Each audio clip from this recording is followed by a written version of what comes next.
Everyone, আজ আবার অনেক দিন পরে একটা ভিডিও স্টার্ট করতে চলেছি। প্রায় 7-8 দিন হয়ে গেছে আমি ভিডিও আপলোড করেছিলাম, কিন্তু তার মধ্যে অনেকটা করব কি করব না এই ভাবতে ভাবতে আর হয়ে ওঠেনি। তো সেই কারণে আজকে ভাবলাম যে না, আজকে সানডে আছে, একটা কিছু আপলোড করি অ্যাটলিস্ট, কারণ এখন তো ডিনারে কিছু বানাবো, তো সেইটাই ভাবলাম শেয়ার করি আপনাদের সাথে। তো সবাই ঠিকঠাক আছেন তো? আমরাও ঠিকঠাক একদম। তো আজকে অনেক দিন পরে ইচ্ছা হলো একটু ক্যামেরাটা অন করি, নিজে একটু কথা বলি। একটু কথা বললে ভালো লাগে।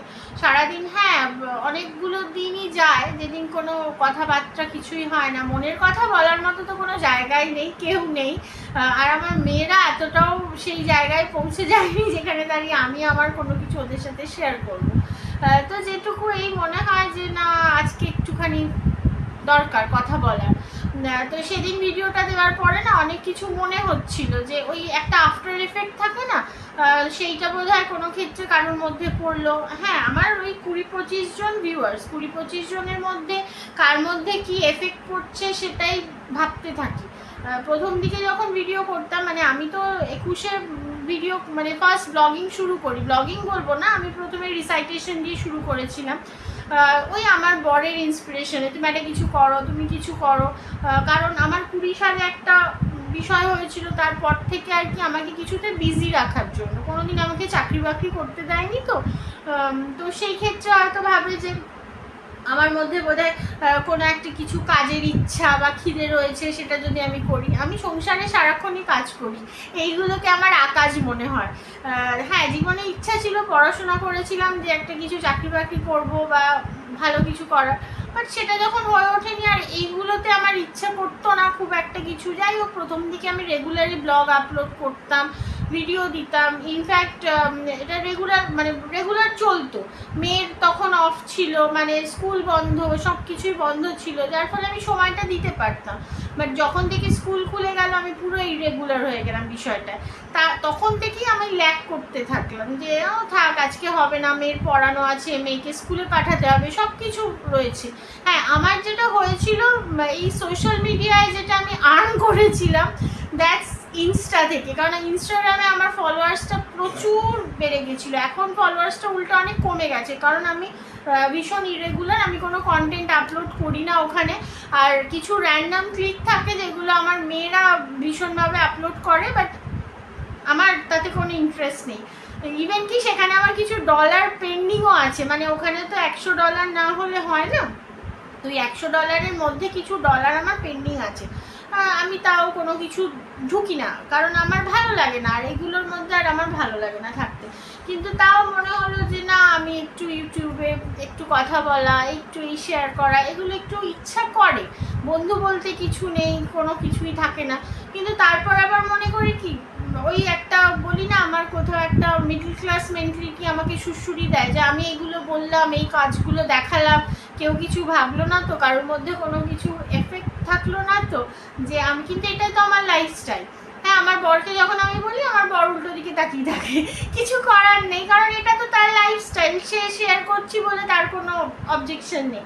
কিন্তু আমার মনে হয় যে কেউ কিছু ভাবছে, আমি এটা করছি বলে কোথাও আমি এক্সপোজড হচ্ছি কিছু নিয়ে, দরকার নেই, আমার লাইফস্টাইলটাকে আমি এক্সপোজ করে ফেলছি, এটা কি উচিত হচ্ছে? এই নিজের মধ্যে নিজে যখন ভাবতে থাকি, এই ভাবনাটাই আমার 7-8 দিন ধরে চলে। তারপর ভাবি না থাক, আবার একটু কিছু ভিডিও আপলোড করব, একটু শেয়ার করব, ইচ্ছা জাগে। তো সেরকমই ইচ্ছা আজকে জেগেছে, তো তার জন্য ভাবলাম আজকে আমার চিকেন রেসিপিটা আমি আপনাদের সাথে শেয়ার করি। ভাত, চিকেন, স্যালাড, এই ধরনের কিছু একটা করার প্ল্যান আছে। তো কারণ আমার বর আজকে একটু আর্লি বেরিয়ে গেছে, তো ওর জন্য একটু হালকা পাতলা চিকেন হবে, তো সেটা আর আমি আপনাদের সাথে শেয়ার করছি না। একটা কষা কষা চিকেন করার ইচ্ছা আছে, সেটা আমি আপনাদের সাথে শেয়ার করবো। কারণ আমার বর খুব একটা রসা কষা ঝাল টাল জিনিস খায় না, খেতে পারে না আর কি, ওর ঝালের সমস্যা আছে।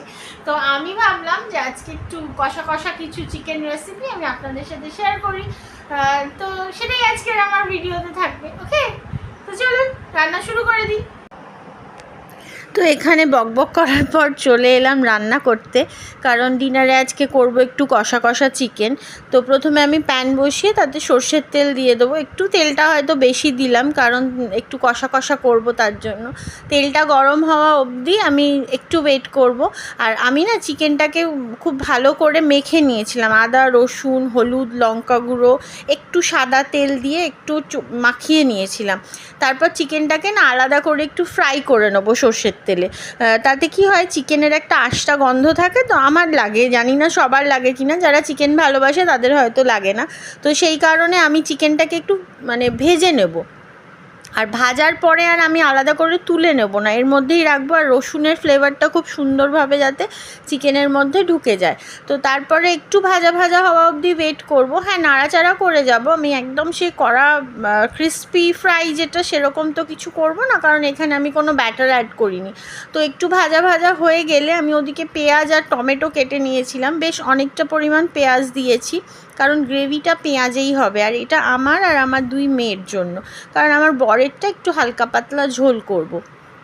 তো সেই কারণে এটার মধ্যে একটু বেশি করে পেঁয়াজ টমেটো আবার আদা রসুন পেস্ট আমি অবশ্যই দেব। তো সেই কারণে একটু ভাজা ভাজা হওয়া অবধি জাস্ট ওয়েট করছি। মোটামুটি যখন চিকেনটা একটু ভালো মতো ভাজা হয়ে যাবে তখন আমি কেটে রাখা আলুটা দিয়ে দেবো, যাতে আলুটা মাংসের সাথে একটু ভাজা ভাজা হয়ে যায়।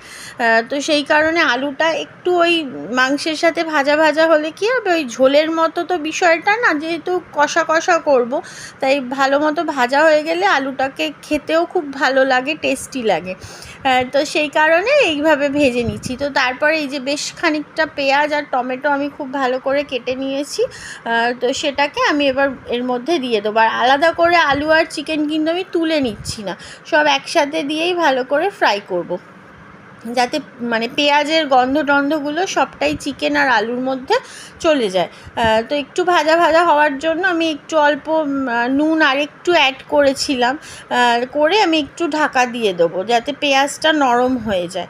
তারপরে এর মধ্যে আবার একটু আদা রসুন বাটা লঙ্কা হলুদ যা লাগে সেগুলো দিয়ে জাস্ট কষা কষা করা, এইটুকুই আমার জাস্ট শেয়ার করা।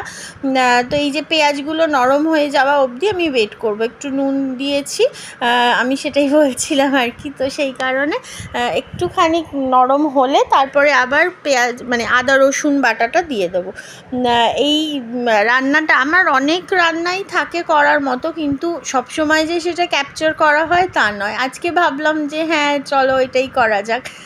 তো এখানে আদা রসুন পেস্ট দিয়ে দিয়েছি, লঙ্কা গুঁড়ো আর অল্প একটু হলুদ গুঁড়ো দিয়েছিলাম, যেহেতু আমি চিকেনটাকে হলুদ দিয়ে মাখিয়ে ভেজেছি তাই বেশি হলুদ আমি এখানে আর দেবো না। তো সেই কারণে এবার এটাকে আবার কষবো। আমি খুব একটা জল এখানে অ্যাডই করিনি, চিকেন থেকে যে জলটা বেরিয়েছে সেটাতেই মোটামুটি কষাটা হয়ে যাবে।